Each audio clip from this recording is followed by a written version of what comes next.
तामरप्रणतमालिमणिप्रभाणा मद्योतकं दलितपापतमोवितानं सम्यक् प्रणम्य जिनपादयुगं युगादा वालम्बनं भवजले पततां जनानां। देवादिदेविक जराट श्री आदिनाथ भगवान की, पूज्य आचार्य प्रवर श्रीमान तुंग स्वामी जी महाराज की, गुरुनाम गुरु आचार्य भगवान श्री ज्ञान सागर जी महाराज की, संत शिरोमणि आचार्य भगवान गुरुदेव श्री विद्यासागर जी महाराज की।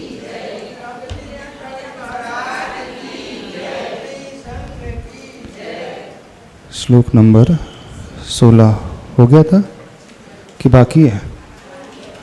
बाकी है क्या? बाकी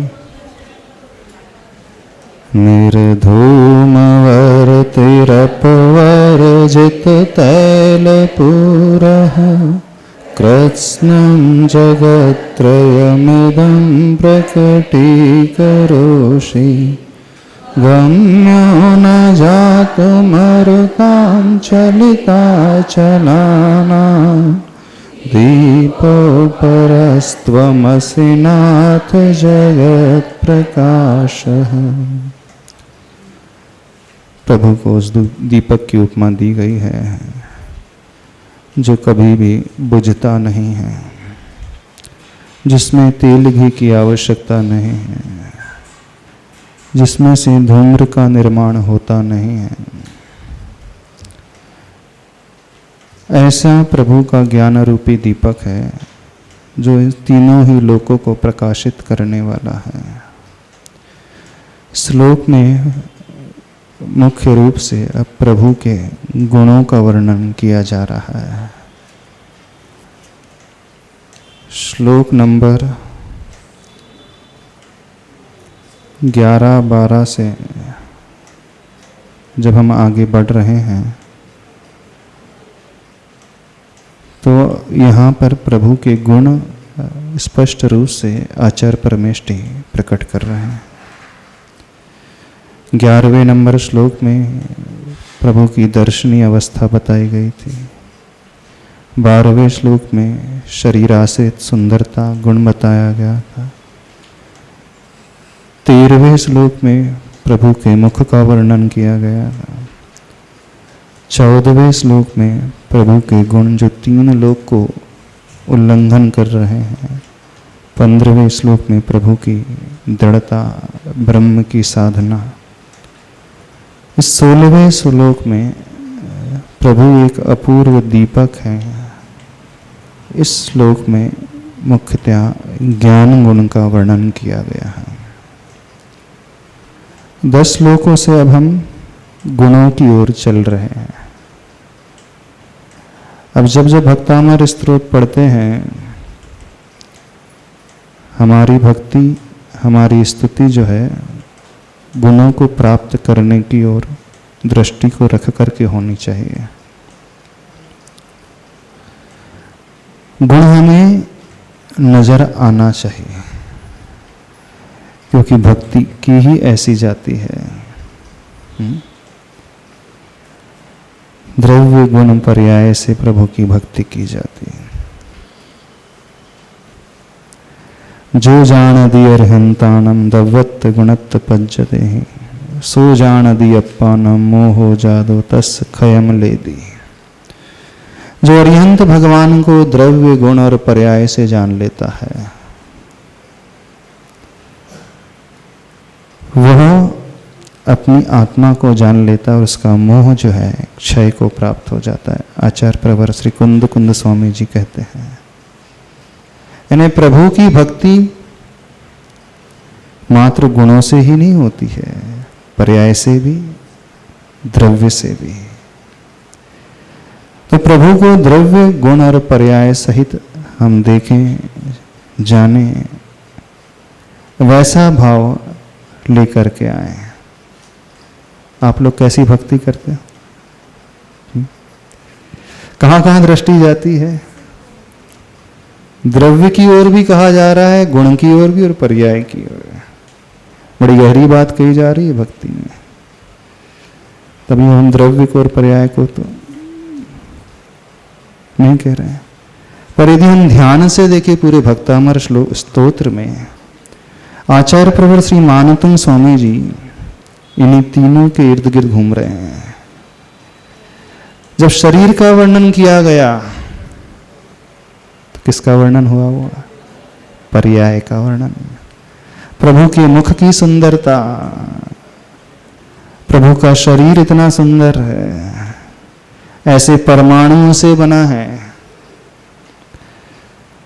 प्रभु का पूरा सर्वांग जो है बड़ा दर्शनीय है। ये सब पर्याय को लेकर के वर्णन किया गया।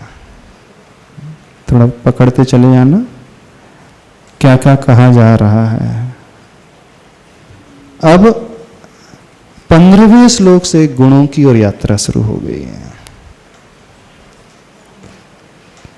श्लोक नंबर 15 में उस ब्रह्मचर्य गुण को लेकर के, तो भक्ति इन्हीं तीनों को लेकर के की जाती है। हमारी दृष्टि में ये भाव आना चाहिए। अब गुण की ओर भी दृष्टि तब जाएगी जब वो जितनी महानता को लिए हुए होंगे, तो उतनी ही आसानी से हम उनके गुणों पर टिक सकते हैं। समझ में आ रही है बात? नहीं आ रही है?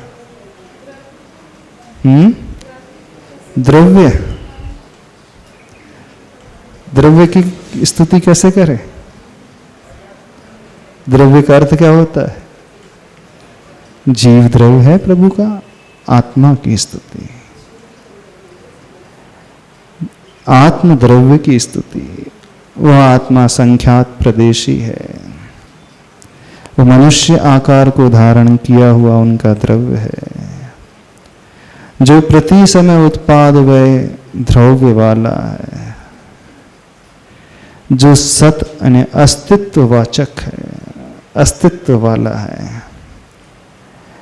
वह द्रव्य जो अनादिकाल से चला हुआ आ रहा है, अनंत काल तक चलते चलेगा। लेकिन अब ऐसा द्रव्य है जो शुद्ध अवस्था को प्राप्त हो चुका है, जिसमें किसी प्रकार की कोई कमी नहीं है। संसारी जीवों का आत्मद्रव्य जो अशुद्ध है, प्रभु का आत्मद्रव्य जो है परम शुद्ध हो गया है। तो द्रव्य के बारे में जितना आप जानते हैं उतना चिंतन कर सकते हो। आप कभी महाराज द्रव्य के बारे में कुछ जानते ही नहीं है हम तो। यानी भक्ति भी जो है स्वाध्याय से बढ़ती, हम ये कह रहे हैं। जितना जितना हमारा स्वाध्याय में प्रवेश होगा उतनी उतनी भक्ति में भी विशुद्धि आ जाएगी, भाव भी विशुद्धतर होते चले जाएंगे, विशुद्धतम होते चले जाएंगे। अब आचार्य भगवान कुंद कुंद स्वामी जी कह रहे हैं द्रव्य गुण पर्याय से प्रभु को जानो, प्रभु को देखो। अब हमें यही नहीं पता द्रव्य क्या कहलाता है, तो आप द्रव्य की जब भी बात आएगी तो उस द्रव्य की ओर दृष्टि लेके जाओगे। पैसा, द्रव्य संग्रह करना है, द्रव्य संग्रह स्वाध्याय किया ना, बोले द्रव्य का संग्रह करना है, उसी में सब लगे। वो द्रव्याश्रिता निर्गुणा गुणा, कुछ सूत्र तो याद हो गए। हाँ, द्रव्य के आश्रय से निर्गुण भी गुणी हो जाते हैं, है ना। द्रव्य के आश्रय से निर्गुण भी जो है व्यक्ति गुणी हो जाते हैं, तो दृष्टि में वो आ रहा है। लेकिन यहां कहा जा रहा है द्रव्य गुण पर्याय से। अपन आगे श्लोक पढ़ते हैं, फिर और करा देंगे हम कैसे द्रव्य गुण पर्याय से भगवान की स्तुति की जाती है। आगे के श्लोक में बताते हैं। अब इस श्लोक में एक बात और रह गई, उसको पूरा कर लें फिर आगे बढ़ते हैं। ये जो कहा गया है, गम्यो न जातु मरुताम चलिता चलाना दीपो अपरह तम असि नाथ जगत प्रकाशा। प्रभु की महानता बताई जा रही है कि ऐसी प्रचंड वायु भी चल रही है, फिर भी वो आपको चलायमान नहीं कर पा रही है। यानी इससे हमें क्या लेना है? बाहर में कितनी भी प्रतिकूलता क्यों ना हो, वह प्रतिकूलता प्रभु को डिगा नहीं पा रहे। वायु जो होती है बैरियर है, बाधक तत्व है दीपक को बुझाने के लिए। जो यहां पे दृष्टांत दिया गया है, प्रचंड वायु का दृष्टांत दिया गया है, जो पर्वत को भी हिला दे, चलायमान कर दे। ऐसी वायु बह रही है, लेकिन गम्यो न जातु, वो आपको कभी बुझा नहीं सकती, आप तक आ नहीं सकती। यानी प्रतिकूलता बाहर कितनी भी क्यों ना हो, वो उन्हें प्रभावित नहीं कर सकती। तो जब जब जीवन में प्रतिकूलताएं आने लगे, तो लास्ट का चरण, लास्ट के 2 चरण ध्यान से पढ़ा करो। गम्यो न जातु मरुताम चलिता चलाना, दीपो अपरह त्वम असि हे नाथ।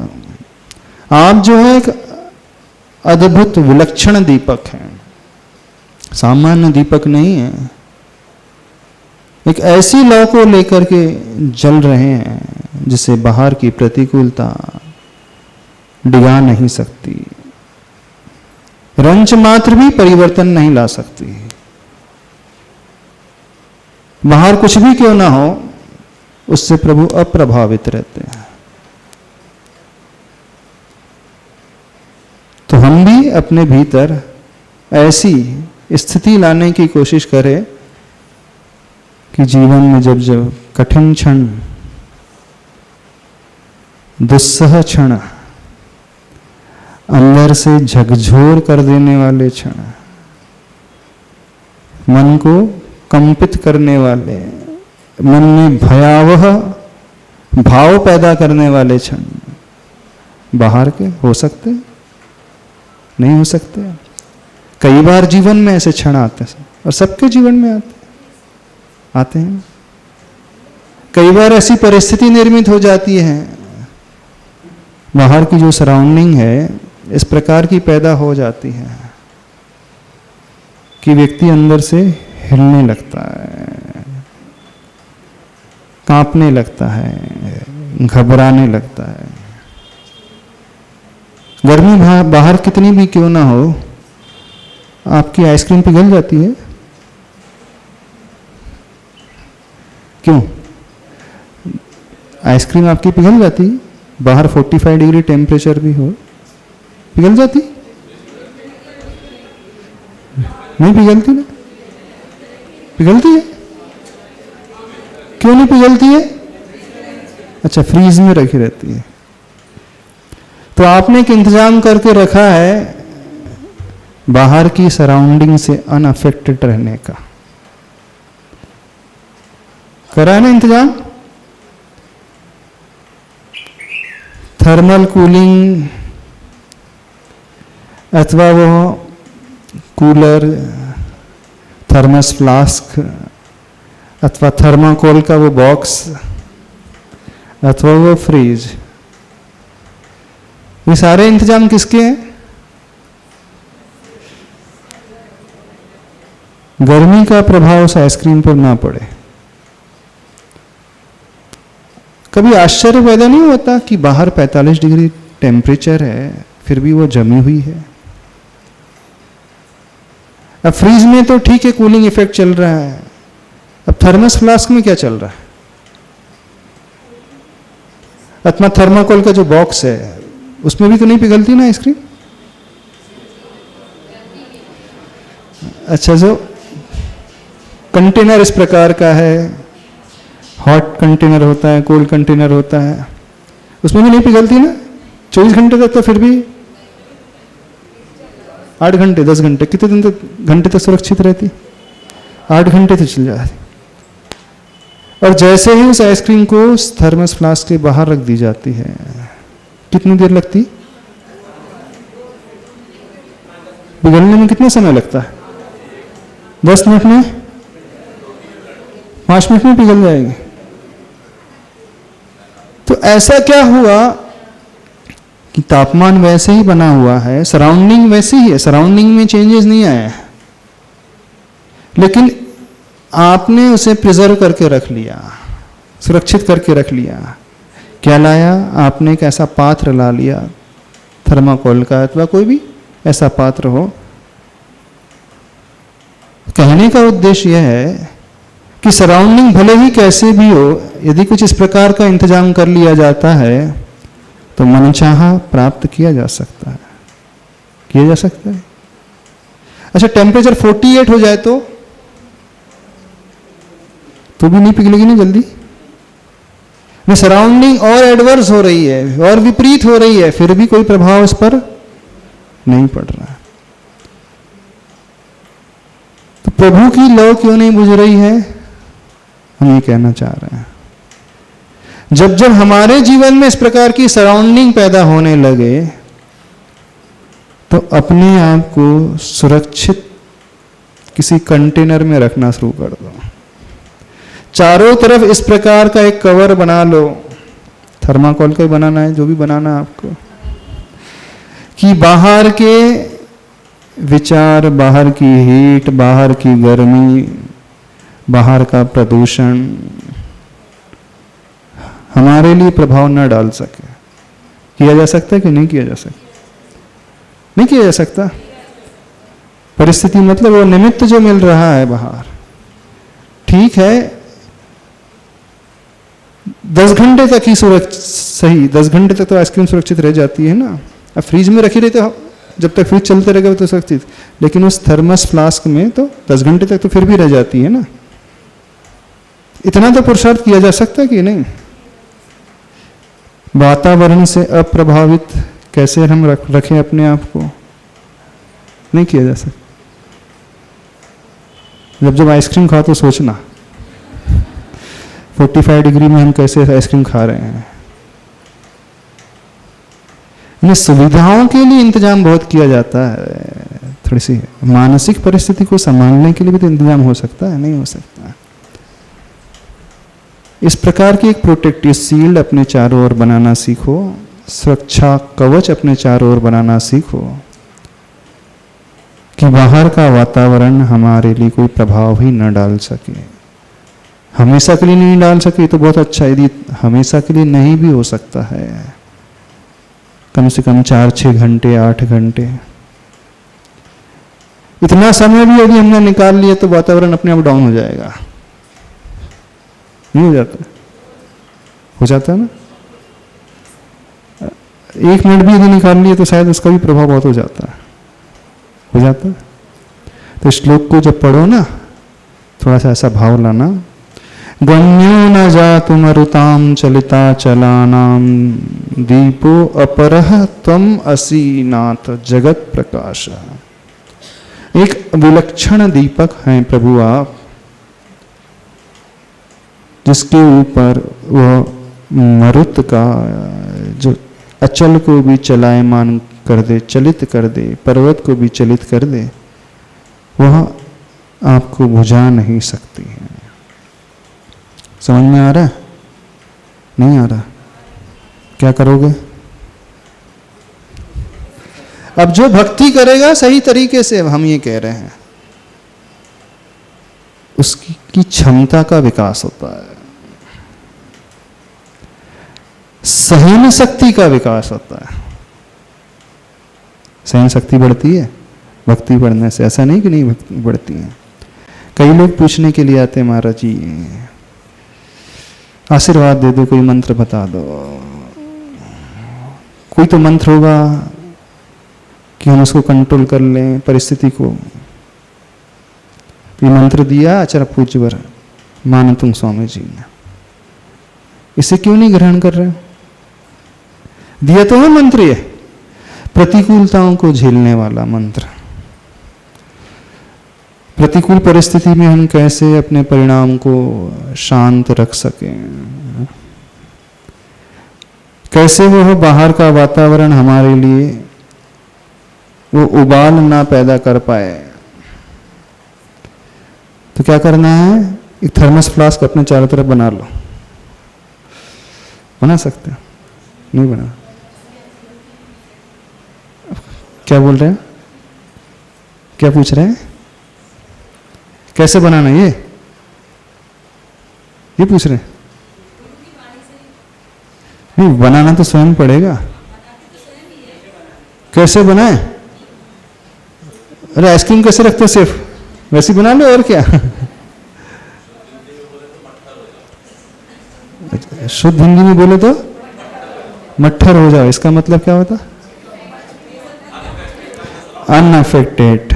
इधर से सुनना और इधर से छोड़ देना। बहरा बनना सीखो। कई बार बहरा बनने में बहुत आनंद रहता है, सुन करके भी अनसुना। अपने मतलब की बात तो आप लोग ऐसे करते हो ना। अब हम यहाँ समझा रहे हैं, कितनी बात आप सुन करके अनसुनी कर देते। गुरु की बात कितनी आप सुन करके अनसुनी कर देते? नहीं करते? करते हैं क्यों? क्यों सुधीर जी, करते हैं क्यों लोग यहाँ पर सुन करके अनसुनी नहीं करते? बताइए। यहां से सुन करके यहां से छोड़ देते हैं कि यहां से सुन करके यहां से छोड़ते हैं? कहां से सुनते हैं? कि दोनों से सुन करके अंदर, फिर डकार के माध्यम से बाद में निकाल देते हैं। बाद में डकार के माध्यम से निकल जाती होगी। हाँ, क्षमता के अनुसार ग्रहण। तो हम तो ये बोल रहे हैं, सुन करके अनसुना करना सीखो ना। जिनसे आपको विकल्प होता हो उन बातों को सुन करके छोड़ना सीखो ना। क्यों पकड़ करके रखते? पकड़ करके नहीं, बल्कि उसे चिपक जाते हो। चिपक जाते हो ना सब लोग। एक श्रावक हमारे पास आया, नाम नहीं बताएंगे। बोले महाराज जी, कटनी का पानी ऐसा है। बोले कैसा पानी? यहाँ सबको बहुत तेज गुस्सा आता है। बोले इतना गुस्सा आता है, इतना गुस्सा आता है, समझ में नहीं आता कितना गुस्सा आता है। सबको ऊपर से लेकर नीचे तक। गलत तो नहीं कह रहे सिंह जी? कटनी का पानी ऐसा है ना? बोले सबको जो यहाँ के पानी में कुछ ऐसी विशेषता है कि सबको बहुत क्रोध आता है। क्या हुआ? वो श्रावक ही बोल रहे थे, कटनी के श्रावक बोल रहे थे, इस कारण हमने बोला। या तो वो नहीं समझ पाया होगा, अथवा वो जिन लोगों के बीच में रह रहा होगा तो वहां ज्यादा होगा ऐसा। पर उसने बोला जनरली टेंडेंसी बिल्कुल ऐसी ही है, कटनी के पानी में कुछ ऐसी विशेषता है विशेषता? दीदी बता देंगे। वैसे तो यहाँ रहती नहीं, वो तो बाहर रहते, तो उनको क्या पता। पर है कि नहीं ऐसा? नहीं है? वही सागर में नहीं है ऐसा? परिस्थितियां बना देती हैं। क्या बना देती हैं? बिगाड़ देती हैं, गुस्सा दिला देती हैं। हमें एहसास हुआ क्या? भगवान के आके तो हर कोई अच्छा बन ही जाता है, उसमें क्या बात है। मंदिर में तो सब कोई एकदम सच्चे भोले भाले बन जाते हैं। नहीं बन जाते भगवान के पास आकर के। प्रभु के पास आकर के सब उन जैसा भोला तो कोई होगा ही नहीं है। अच्छा, वो भी नहीं है। भगवान के आगे भी भोले भाले नहीं। तो सराउंडिंग से अप्रभावित रहना सीखें। कुछ इस प्रकार का सुरक्षा कवच अपने आसपास चारों तरफ बनाना सीखें, जैसे वो आइसक्रीम सुरक्षित रह जाती है 45 डिग्री टेम्परेचर में भी। 48 डिग्री भी हो जाए तो भी सुरक्षित रहती है, वो पिघलती नहीं है। तो इंद्रियों के सुखों को लेकर के आपने सारे इंतजाम कर लिए, कभी मन के सुख को लेकर के भी इंतजाम कर लिया करो। नहीं कर सकते?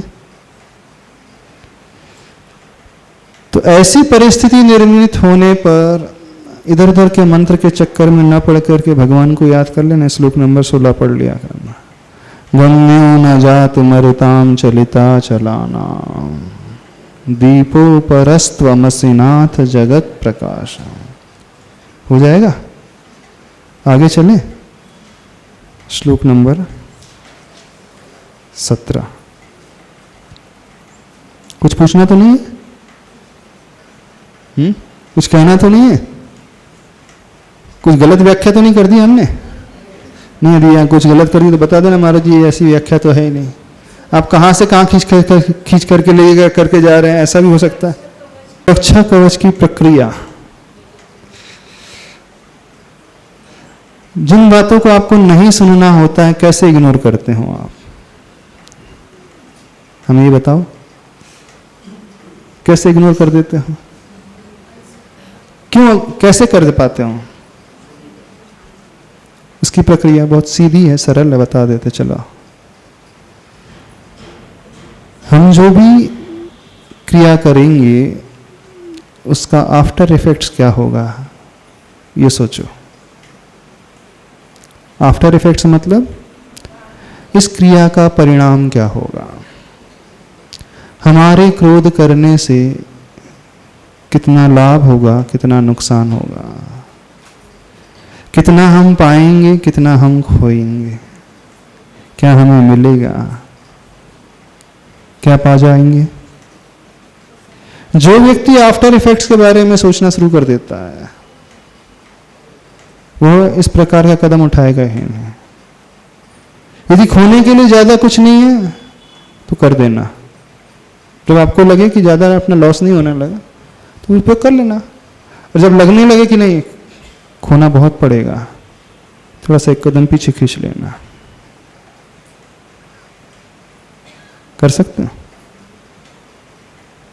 अब आप कहोगे महाराज जी उस समय तो ध्यान ही नहीं आता, सब उस समय ध्यान नहीं आता ना, नहीं आता तो भक्ति करने का क्या फल मिल रहा है? मंदिर में आने का क्या फल मिल रहा है? जब कहा जा रहा है गुण से प्रभु की भक्ति करना है, अभी हम पर्याय की बात नहीं कर रहे, द्रव्य की बात नहीं कर रहे हैं। जब कहा जा रहा है कि प्रभु के गुणों की ओर दृष्टि रख करके भक्ति करना है, इसका अभिप्राय क्या है?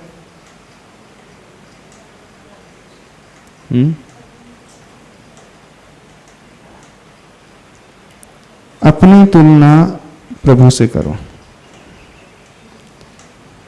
प्रभु आपके भीतर इस क्षेत्र में ये गुण है और मैं कैसा हूं, मैं क्या कर रहा हूं। गुणों से स्थिति मतलब ये नहीं पढ़ने का ही नाम है। उस गुण को देख करके अपने भीतर झांक करके देखें, हमारा अवगुण कौन सा है इस क्षेत्र में पर्टिकुलर। जो भी परिस्थिति उस बात को लेकर के, जो सच्चा भक्त होगा, जो चाहने वाला भक्त होगा, वो उस भाव से करेगा कि नहीं अब मेरे भीतर भी कुछ ना कुछ अंश में ये गुण प्रकट होना चाहिए। सर ये भाव आप लोग कभी नहीं लाते। वो भक्ति में तो ध्यान ही नहीं रहता, पढ़ जाना है, बस पढ़ते चले जाना है। शायद ऐसा ही होता है, हमें ऐसा लगता है। सभी लोग प्रायः पढ़ने तक ही सीमित रहते हैं। पर आचार्य भगवान ने कहा जो जानादि अर्हंतम दव्वत गुणत्व पज्य, यानी वहां पर पढ़ने की बात नहीं कि जानना है द्रव्य गुण और पर्याय से, यानी तदरूप चिंतन करना है, वैसी सोच अपने भीतर लेकर के आना। अब जब सोचना शुरू करेंगे, शुरुआत करेंगे, अब धीरे धीरे हमारे भीतर ये परिवर्तन आएगा कि नहीं अब थोड़ा सा तो मैं कुछ करूं। और जब तक सोचेंगे ही नहीं तो परिवर्तन कहां से आ जाएगा। अधिकांश लोग सोचते ही नहीं है। जितने भी भक्ति करते हैं ना, अधिकांश लोग सोचते ही नहीं है इस बारे में। आप लोगों में से कितने लोग सोचते हैं गुण को लेकर के प्रभु की भक्ति के समय? अब इसी गुण की बात कर ले। 16वें श्लोक में विज्ञान गुण की बात चल रही है। यानी ये दीपक नहीं बुझता, इसका अर्थ क्या है? और खोल दे। वो लो इधर से उधर भी नहीं जाती है, इधर से उधर नहीं जा रही, मतलब स्थिर है, एज इट इज है, ना इधर झुक रही है ना उधर झुक रही है, ना राग की ओर झुक रही है ना द्वेष की ओर झुक रही है। सिर्फ ज्ञान में ही रहना, सिर्फ जानने तक सीमित रखना, संकल्प विकल्प तक इधर उधर तक नहीं आना।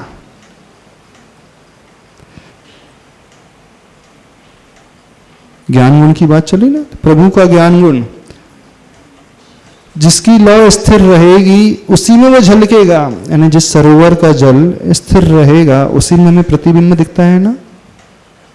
यदि उस सरोवर में तरंग उठ रही हैं तो हम अपना रिफ्लेक्शन देख सकते हैं। अब प्रभु के ज्ञान रूपी सरोवर में अथवा ज्ञान रूपी दीपक की लौ हिल रही अथवा तरंग उठ रही है तो प्रभु के ज्ञान में सारी दुनिया झलकेगी। झलकेगी, झलकेगी कब? जब वो एक जैसा बना रहे। यानी दर्पण जो होता है ना, उसमें सब कुछ झलकता है, लेकिन दर्पण में कुछ किट्टिमा कालीमा लग जाए अथवा दर्पण की लेयर लहरदार होने लगे, उसकी जो सरफेस है लहरदार डिजाइनदार ऐसी ऐसी होने लगे, कहीं कॉनकेव मिरर हो जाए, कहीं कॉन्वेक्स मिरर हो जाए, कहीं ऐसा झुका हुआ हो, कहीं ऐसा उभरा हुआ हो, उसमें भी सही रिफ्लेक्शन आएगा।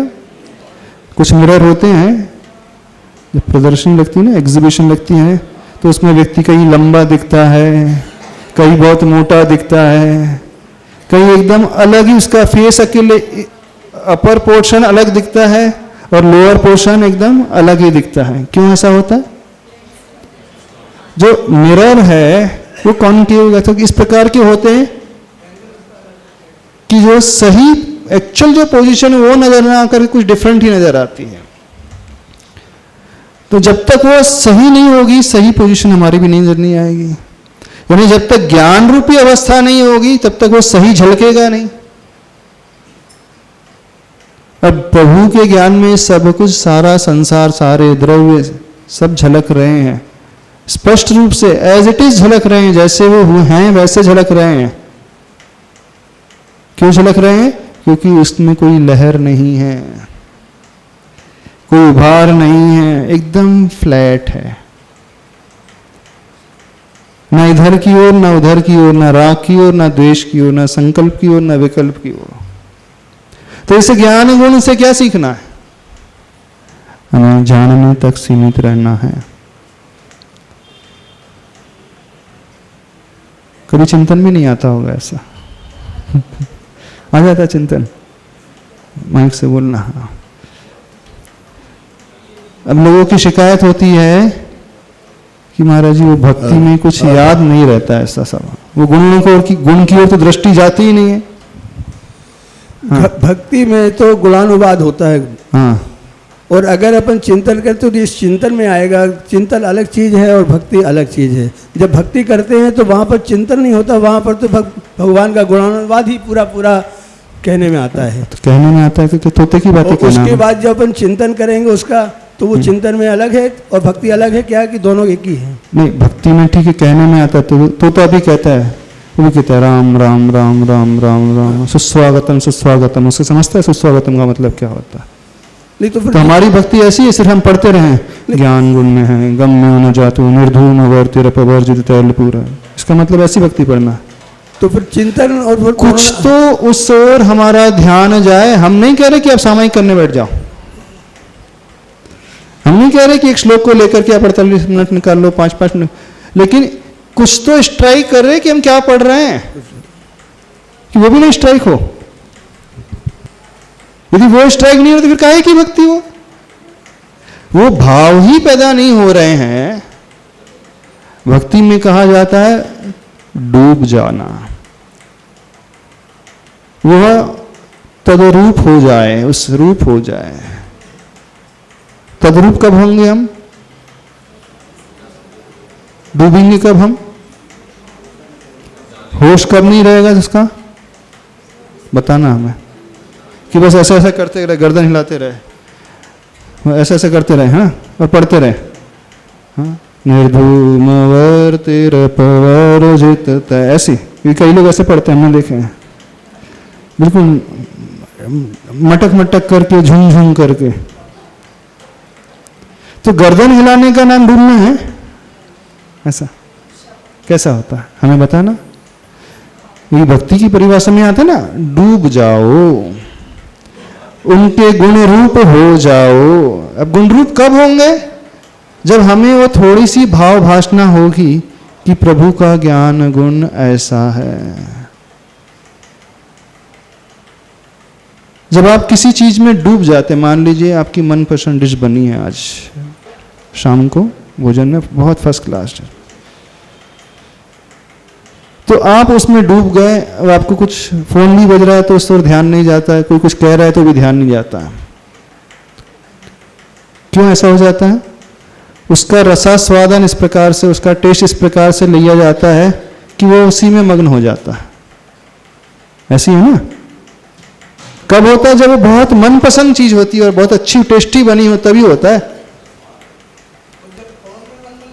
हाँ हाँ, जब फोन में मन लग जाता है तो क्या खा रहा हूँ, रूखी रोटी खा रहे हैं, क्या खा रहे, तो भी है। यानी जिसमें वो तन्मय हो जाता है, स्वरूप हो जाता है, डूब जाता है।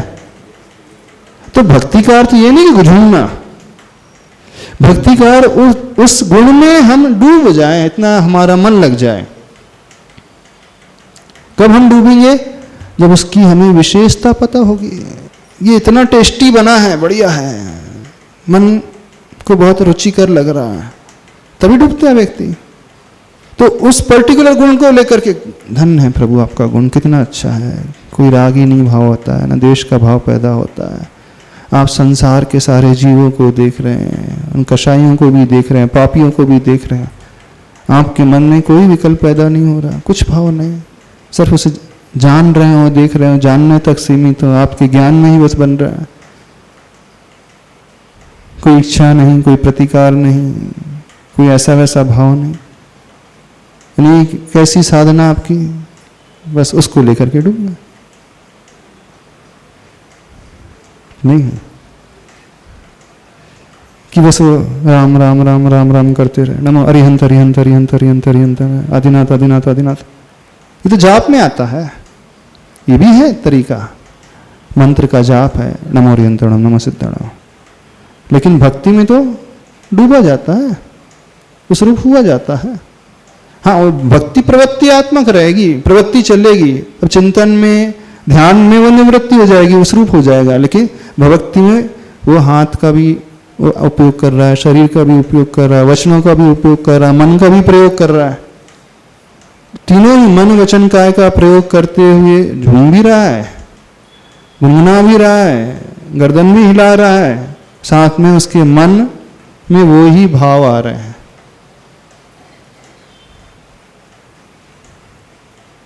इतना ज्यादा वो भाव उसके भीतर आ जाए।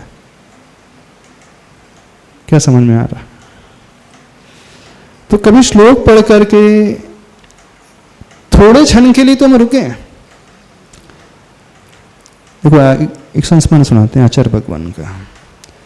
आचार्य भगवान की हैबिट है, जब वो भगवान की स्तुति करते हैं, शंभु स्तोत्र आदि पढ़ते हैं, अथवा सामायिक पाठ का उच्चारण करते हैं, कई बार आचार्य भगवान एक ही श्लोक को बार बार दोहराते हैं। श्लोक भी नहीं, श्लोक की एक ही पंक्ति को, एक ही चरण को बार बार दोहराते हैं। क्यों दोहराते हैं? वो उसमें डूब जाते हैं। जहां तक हम बताएं तरीका भक्ति का, एक और तरीका, भक्ति में तो इतने सारे श्लोक पढ़ा ही नहीं जाना चाहिए हमारे हिसाब से। तो भक्ति में तो जो श्लोक में मन लग रहा है बस वही चलता रहे। एग्जाम्पल, तुभ्यम नमस्त्रिभुवना, वही रिमाइंड होते रहे, वही कैसेट चलती रही बार बार, वही। जितने बार उसमें हम मन लगाएंगे उतना ही आनंद होता है। आचार्य भगवान उदाहरण देते हैं, वो घर में पेंट होता है, फर्स्ट कोटिंग होती है, शाइनिंग होती नहीं है, फिर उसी जगह सेकंड कोटिंग हो जाती है और शाइनिंग आ जाती है, फिर थर्ड कोटिंग हो जाती है उसी पेंट की और शाइनिंग करने लगती है ना। यानी एक ही जगह बार बार रिपीटेशन होता है तो उसकी शाइनिंग और उभर करके आते जाती है, आती जाती है ना। अथवा आयुर्वेद में सिद्धांत है, जितनी भावना दी जाएगी उसकी पोटेंसी, गुणवत्ता दवाई की बढ़ती चली जाएगी। 64 प्रहरी पीपर होता है, तो बार बार घिसा जा रहा है, बार बार घिसा जा रहा है। बोले जितना उसे घिसा जाएगा उसकी क्वालिटी में उतना ही निखार आता चला जाएगा। और सामान्य से उस मटेरियल को मिला लिया, पीस करके रख दिया तो वो इफेक्ट नहीं आएगा। तो 64 प्रहरी पीपर अथवा बार बार जिसमें भावनाओं का पुट दिया जाता है वह उतनी ही अच्छी बनती औषधि। तो बार बार भावना करने के लिए जो कहा जा रहा है, मुहुर्मुहुर चिंतन करने के लिए कहा जाता है, बार बार दोहराने के लिए कहा जाता है, वो इसलिए कि उसमें हमारा निखार आते ही जाता है। तो जिसमें मन लग जाता है गुरुवार बस वही दोहराते रहते हैं 3 बार 4 बार 5 बार। तो कई बार हमें जो लगता है कि पूरे 48 काव्य भी नहीं पढ़ना चाहिए, थोड़ा हमारे तरीके बहुत ऊट पटांग से लगते होंगे आप लोगों को, महाराज जी क्या क्या बताते रहते हैं, पूरा ही नहीं पढ़ो। जबकि कहा जाता है कि पूरा पढ़ना चाहिए, बिगिनिंग टू एंड तक पढ़ना चाहिए, शुरू से लेकर अंत तक पढ़ना चाहिए, बीच में नहीं छोड़ना चाहिए। हम क्या कह रहे हैं, हम उल्टा ही कह रहे हैं, पूरा मत पढ़ो। जिस श्लोक में मन लगे बस वही वही पढ़ते रहो बार बार। आचार्य भगवान हम लोगों को भी है ना माला फेरने के लिए बोलते हैं। किसकी माला फेरने के लिए बोलते हैं? हाँ, तत्वार सूत्र का एक भावना का सूत्र ले लो। बोले कौन सा? अहिंसा महाव्रत की भावना का, सत्य महाव्रत की भावना का सूत्र, बस बार बार उसी को दोहराना है। क्रोध लोभ भीरुत्व हास्य प्रत्याख्याना वीची भाषणम च, स्त्री राग कथा श्रवण तन मनोरंग महाब्रह्मचर्य की भावना, बार बार उसे दोहराओ, बार बार उसे दोहराओ। 108 बार बस उसी सूत्र को बोलना है, तत्वार सूत्र पूरा नहीं बोलना है। बोले ऐसा क्यों? जितने बार हम उस सूत्र को, जितने बार हम उस गाथा को, जितने बार उस श्लोक को दोहराएंगे उतना ही उसमें निखार आता जाएगा। यानी एक संस्कार हमारे मन में भीतर गहरा है होता चला जाता है, भीतर ही भीतर उसकी गहराई और बढ़ते चले जाती है। तो जो श्लोक आपको अच्छा लगे चलो उसको 48 बार पढ़ लो, उसमें और भी शुद्धि पैदा होगी। हम नहीं बोल रहे एक एक श्लोक एक एक बार पढ़ना है, इसमें भी 48 पढ़े जाएंगे, उच्चारण होगा। अब एक ही श्लोक जो आपको अच्छा लगता है उसी को 48 बार पढ़ लो, वो ज्यादा इफेक्टिव रहेगा। हाँ, बहुत ज्यादा इफेक्टिव रहेगा, आजमा करके देख लेना आप। हाँ, लेकिन अब उसका साइड इफेक्ट, थोड़ी देर पढ़ोगे फिर बोलोगे यार बोर हो गए। अब जब अरुचि लगने लगे तो फिर श्लोक बदल लेना। यानी इसमें भी नहीं बनना कि 48 बार ही पढ़ना है, गिनती में भी नहीं।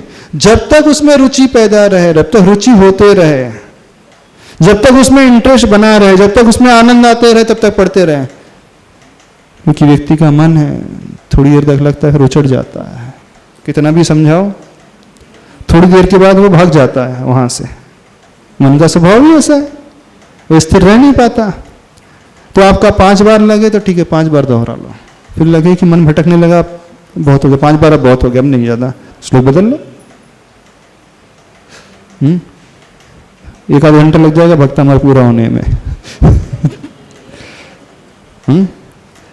हो सकता है 1 घंटा लग जाए आपका भक्ता हमारी पूरा ना हो। बोले 1 घंटा हो गया, अब बंद कर दो। हाँ तो बंद कर देना, चलो कोई दोष नहीं लगेगा। चलो आपको ये दोष नहीं लगेगा कि आज तो आधा ही पढ़ा है, आज 10 ही श्लोक पढ़े, आज 15 ही पढ़े, दोष नहीं लगेगा, घबराना नहीं इसमें। सब लोग सब गिनती में अटके रहते हैं, काउंटिंग में अटके रहते हैं, इतने बार इतने बार। लेकिन हमारी धारणा पूरी उल्टी है, अलग है। हम कभी गिनती पे विश्वास करते हैं।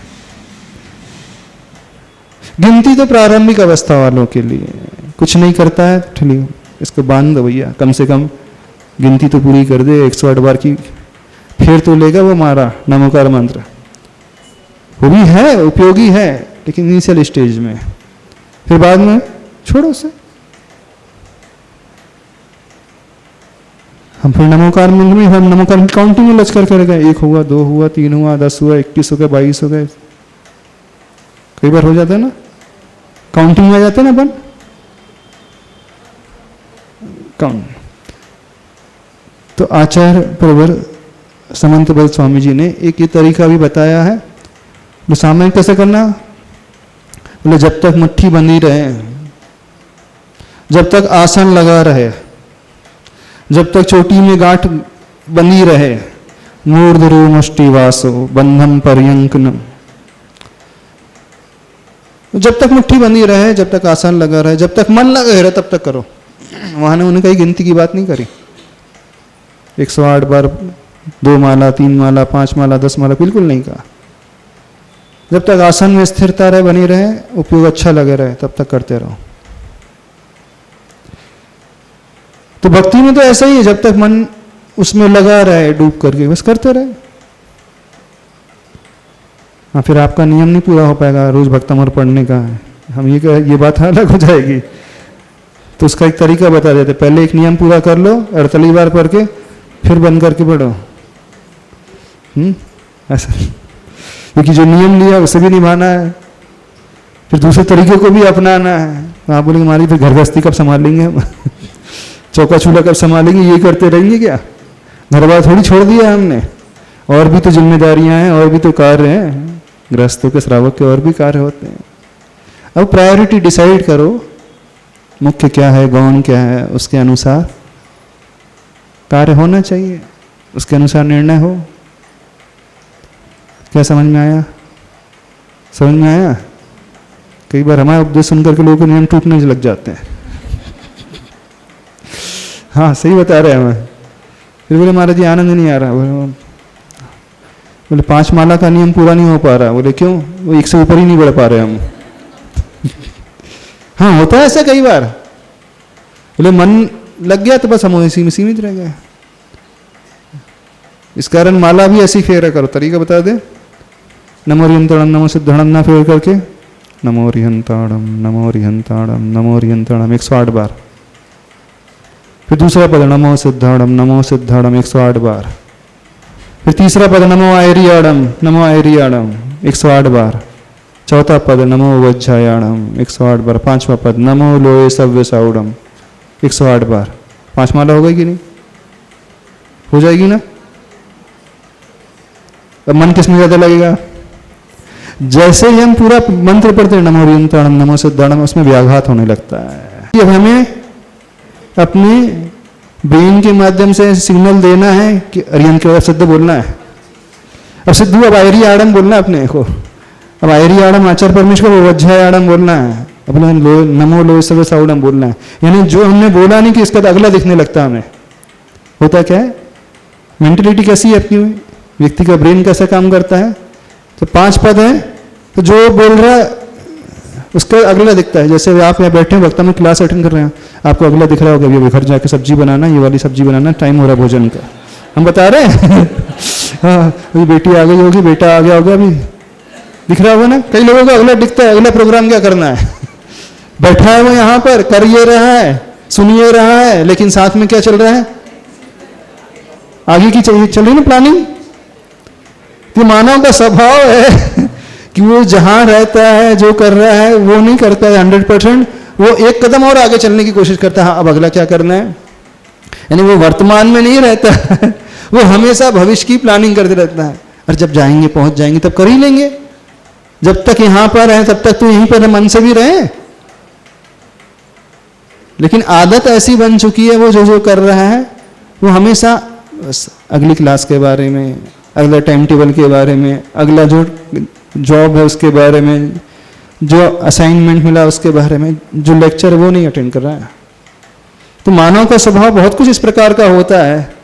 तो इस कारण हम तो इस पर विश्वास करते हैं, नमो रिहंताड़म नमो रिहंताड़म नमो रिहंताड़म, बस इसी पद की 1 माला। फिर नमो सिद्धाड़म जिनकी 5 माला का नियम है, जिनके 3 माला का नियम है, अथवा 1 ही माला का नियम है। 1 माला का नियम है ना, कौन सा नियम है? नमो रिहंताड़म नमो सिद्धाड़म नमो आयरियाड़म। तो जब आप नमो रिहंताड़म 108 पढ़ोगे, नमो सिद्धाड़म, तो 5 माला होगी कि 1 माला होगी? पांचों पदों को लेकर अलग अलग पढ़ोगे तो 5 माला काउंट होंगी कि 1 माला काउंट होगी? कितनी हो जाएंगी वो? नमो अरियंताणम आपने 108 बार पढ़ लिया, नमो सिद्धाणम 108 बार पढ़ लिया, नमो आयरियाणम 108 बार पढ़ लिया, नमो वज्रायाणम 108 बार पढ़ लिया, नमो लोहे सव्य सावड़म 108 बार पढ़ लिया। 5 माला हो गई।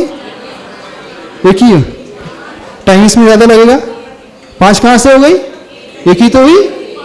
पूरा पद एक पूरे 5 पद एक साथ बोलो, नमो अरिहंताणम, नमो सिद्धाणम, नमो आयरियाणम, नमो वज्रायाणम, नमो लोहे सव्य सावड़म। एक बार काउंट हुआ, फिर पंच नमस्कार मन पूरी दूसरी बार पढ़ा, फिर दूसरी।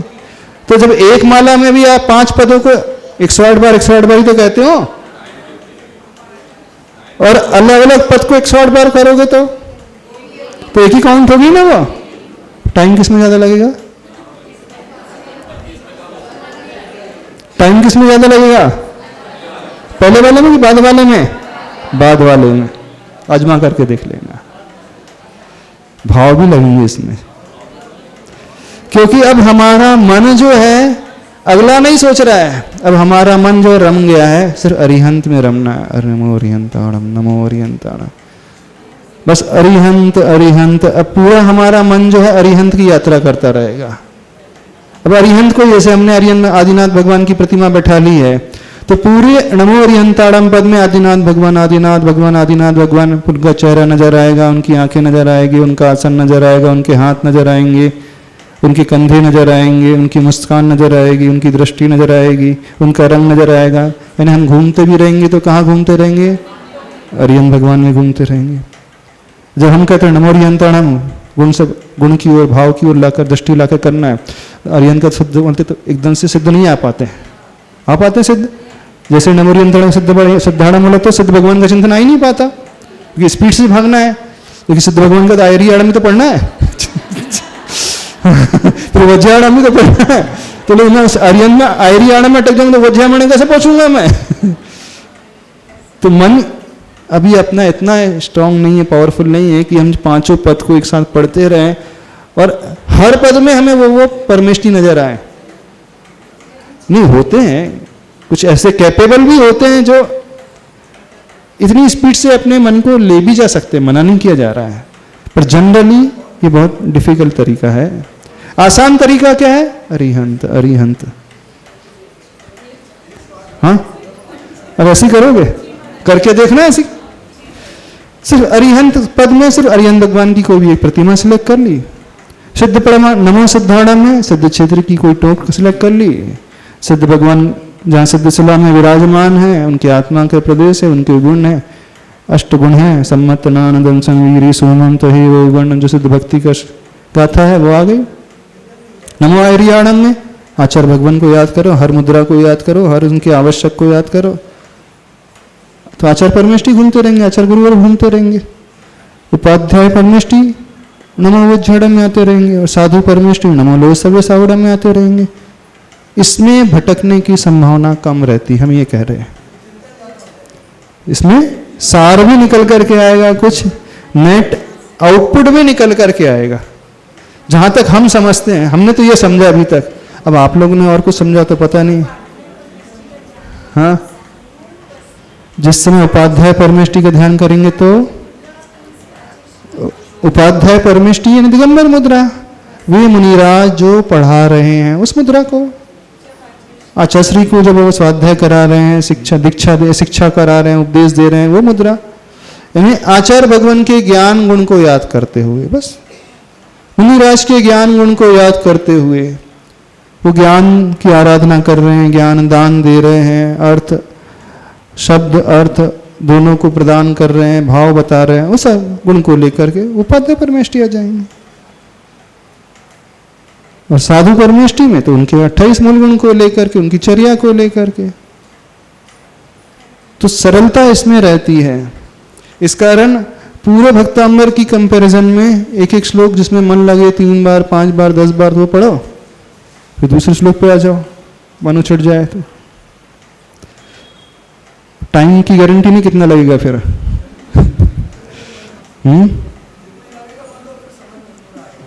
समझ में आएगा ना? हाँ, नेट रिजल्ट इसमें अच्छा ज्यादा आता है।